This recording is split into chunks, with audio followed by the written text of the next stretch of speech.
नमस्कार विद्यार्थियों, स्वागत है आप सभी लोगों का आपके अपने YouTube channel Anjana by classes पे।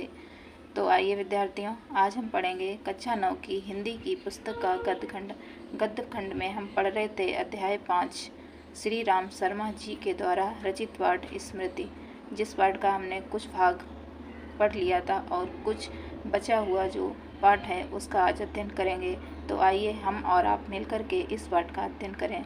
देखिए, गांव से मक्खनपुर जाते, यहाँ तक हमारा हो गया था कि आने वाली क्रोधपूर्ण फुसकार पर कहे लगाए। आगे देखिए, गांव से मक्खनपुर जाते और मक्खनपुर से लौटते समय प्रायः प्रतिदिन ही कुएं में डेले डाले जाते थे।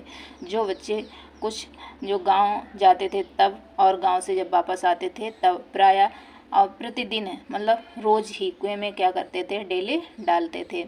मैं तो आगे भाग कर आ जाता था और टोपी को एक हाथ से पकड़कर दूसरे हाथ से डेला फेंकता था। देखिए, लेखक कहते हैं कि मैं तो सबसे आगे भाग कर आ जाता था और टोपी को एक हाथ से पकड़कर दूसरे से डेला फेंकता था। ये रोजाना की आदत हो गई थी। सांप से फुसकार करवा लेने में मैं उस समय बड़ा काम समझता था। अब लेखक कहते हैं कि जब तक सांप फुसकार नहीं करता था तब तक अच्छा नहीं लगता था, और जब फुसकार मार देता था सर्प तो इस काम को बहुत बड़ा काम समझते थे। आगे देखिए, इसलिए जैसे ही हम दोनों उस कुएं की ओर से निकले और जब दोनों भाई चिट्ठी डालने के लिए जा रहे थे तो उस कुएं की ओर से निकले। कुएं में डेला फेंक कर फुसकार सुनने की इच्छा या प्रवृत्ति जागृत हो गई। मैं कुएं की ओर बढ़ा, छोटा भाई मेरे पीछे हो लिया। जैसे बड़े मृग शावक के पीछे छोटा मृग शावक हो लेता है। मृग शावक का यहाँ पे अर्थ है बच्चों, मृग का अर्थ है हिरन, शावक का है मृग, हिरन का छोटा बच्चा।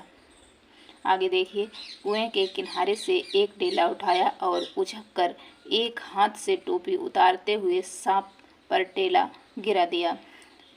पर मुझ पर तो बिजली ही मानो गिर पड़ी।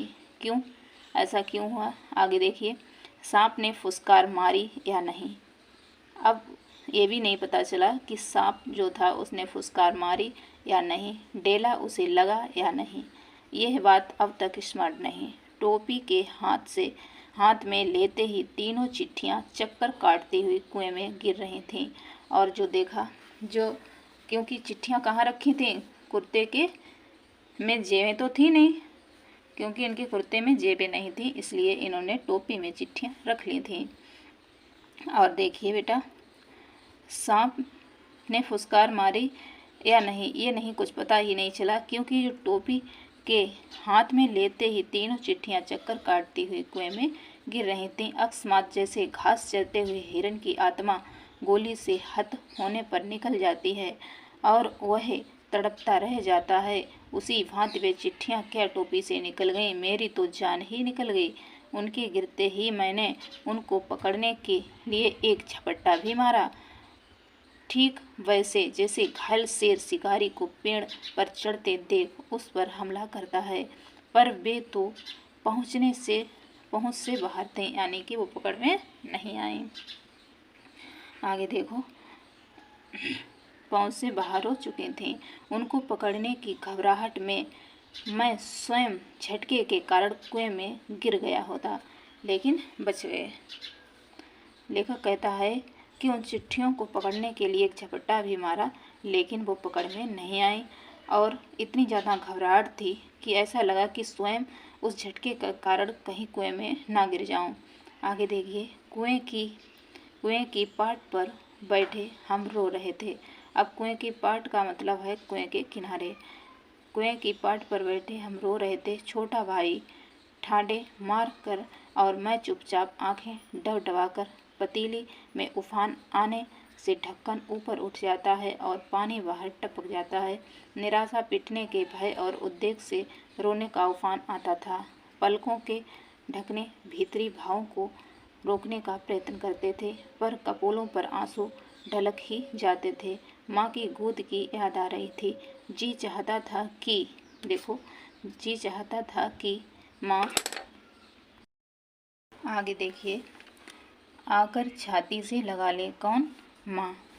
माँ आकर छाती से लगा ले और लाड़ प्यार करके कह दे कि कोई बात नहीं, चिट्ठियाँ फिर लिख ली जाएंगी। तबीयत करती थी कि कुएं में बहुत सी मिट्टी डाल दी जाए और घर जाकर कह दिया जाए कि चिट्ठी डाला है। उस समय झूठ बोलना मैं जानता ही न था। घर लौटकर सच बोलने से रुई की भांति धुनाई होती। मार के ख्याल से शरीर की नहीं, मन भी कांप जाता था। देखिए, अब लेखक कहता है कि मार के ख्याल से शरीर ही नहीं, मन भी कांप जाता था। सच बोलकर पिटने के भावी भय और झूठ बोलकर चिट्ठियों के ना पहुंचने की जिम्मेदारी के बोझ से दबा मैं बैठा सिसक रहा था। इसी सोच विचार में 15 मिनट होने को आए। देर हो रही थी और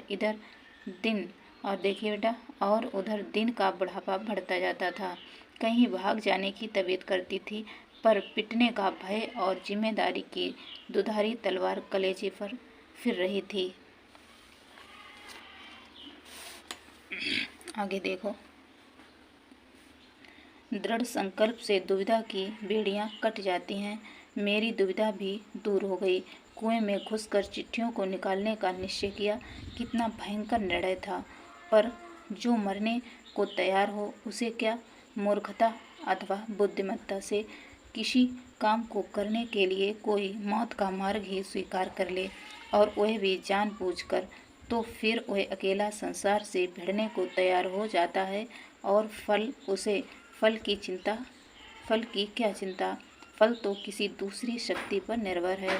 उस समय चिट्ठियाँ निकालने के लिए मैं बिस्तर से भिड़ने को तैयार हो गया। पासा फेंक दिया। मौत का आलिंगन हो अथवा सांप से बचकर दूसरा जन्म, इसकी कोई चिंता न थी, पर विश्वास ये था कि डंडे से सांप को पहले ही मार दूंगा, तब फिर चिट्ठियाँ उठा लूँगा।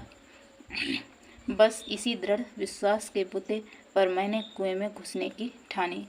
देखिए बच्चों, आज के लिए इतना ही, और जो हमारा बचा हुआ कुछ पाठ बाकी है वो उसका अध्ययन हम कल करेंगे। धन्यवाद।